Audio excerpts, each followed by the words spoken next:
தூத்துக்குடி சங்கரபேரி பகுதியில் வீட்டு வசதி வாரிய குடியிருப்புகள் இடிந்து விழும் அபாய நிலையில் உள்ளது. சமூக விரோதிகளின் கூடாரமாக மாறிவரும் குடியிருப்பு குறித்து விரிவாக பார்க்கலாம் இந்த செய்தி தொகுப்பில்.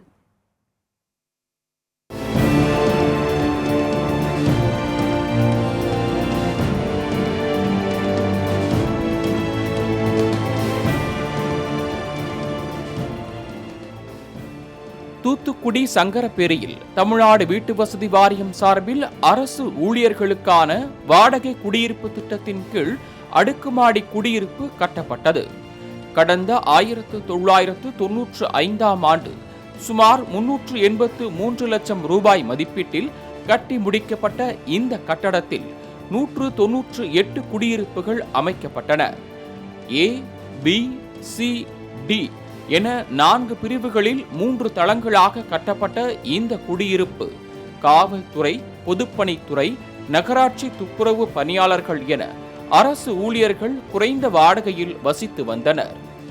இருப்பினும் முறையான பராமரிப்பு இன்றி கட்டடங்கள் சேதமடைந்து வந்த நிலையில் குடியிருப்பு வாசிகள் 2015இல் கட்டிடங்களை காலி செய்ய தொடங்கினர். தொடர்ந்து கட்டடம் சேதமடைந்து வந்த நிலையில் பாதுகாப்பு கருதி அனைத்து குடியிருப்புகளையும் காலி செய்ய அரசு உத்தரவிட்டது. அதன் பேரில் அனைவரும் குடியிருப்பை காலி செய்தனர். கடந்த 10 ஆண்டுகளாக யாரும் இல்லாத நிலையில் கட்டடம் மிகவும் மோசமடைந்து வந்த நிலையில் எந்த நேரத்திலும் இடிந்து விழும் நிலையில் உள்ளது. ஆனால் இந்த கட்டடம் காலியாக உள்ள நிலையில் சமூக விரோதிகள் சிலர் இந்த இடத்தை மது அருந்தும் கூடாரமாகவும் கஞ்சா உள்ளிட்ட போதைப் பொருட்களை பதுக்கி வைக்கும் இடமாகவும் மாற்றி வருகின்றனர். அத்துடன் ஜன்னல் கம்பிகள், கதவு, நிலைக்கால் உள்ளிட்ட பொருட்களை மர்ம நபர்கள் திருடிச் சென்று விட்டனர். அத்துடன் இரவு நேரத்தில் பெண்கள் நடமாட முடியாத அளவிற்கு பாலியல் தொல்லைகளும் அரங்கேறி வருவதாக அப்பகுதி மக்கள் புகார் தெரிவிக்கின்றனர். இதுகுறித்து பல முறை புகார் அளித்தாலும் இப்பகுதி சிப்காட், வடபாகம், தாழமுத்து நகர் ஆகிய 3 காவல் நிலையங்களின் எல்லையாக இருப்பதால் யார் நடவடிக்கை எடுப்பது என்பதில் சிக்கல் எழுகிறது. எனவே ஆபத்தான நிலையில் உள்ள இந்த கட்டடத்தை இடித்து அகற்ற வேண்டும் என்று சமூக ஆர்வலர்கள் கோரிக்கை விடுத்துள்ளனர். 2015 இங்கிருந்து மக்கள் எல்லாரும் காலி செஞ்சு போயினாங்க.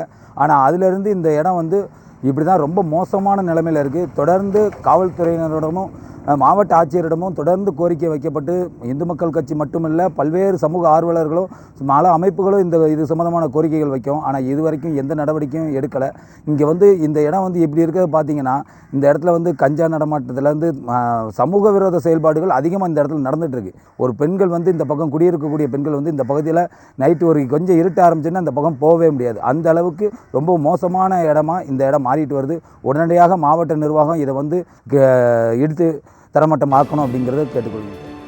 இந்த கட்டடம் தானாக இடிந்து விழுந்தால் உயிரிழப்பு ஏற்படும் ஆபத்து உள்ளது. எனவே இக்கட்டடத்தை இடித்து அகற்ற அப்பகுதி மக்கள் பல முறை கோரிக்கை விடுத்துள்ளனர்.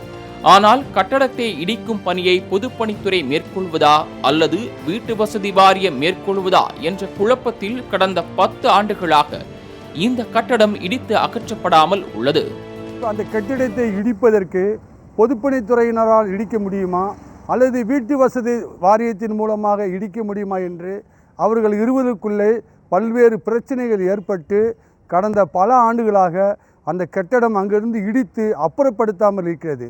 எனவே தமிழக அரசு உயர் அதிகாரிகளும் உடனடியாக இந்த சங்கரபேரி ராமநாதபுரத்தில் இருக்கும் இந்த குடியிருப்பு மனையை இடித்து அப்புறப்படுத்த வேண்டுகிறேன். கட்டடம் இடிப்பதில் ஏற்பட்டுள்ள சிக்கலுக்கு உரிய தீர்வு கண்டு அசம்பாவிதம் நிகழும் முன்பு கட்டிடத்தை இடித்து அகற்ற வேண்டும் என்பதும், இந்த இடத்தில் தரமான கட்டிடம் கட்டி மீண்டும் குடியிருப்புகள் உருவாக்க வேண்டும் என்பதே அப்பகுதி மக்களின் ஒட்டுமொத்த கருத்தாக உள்ளது. கட்டடம் இடித்து அகற்றப்படுமா? பொறுத்திருந்து பார்ப்போம். மாலை முரசு செய்திகளுக்காக தூத்துக்குடி மாவட்ட செய்தியாளர் மோகன்ராஜ் உடன் ஷீபா.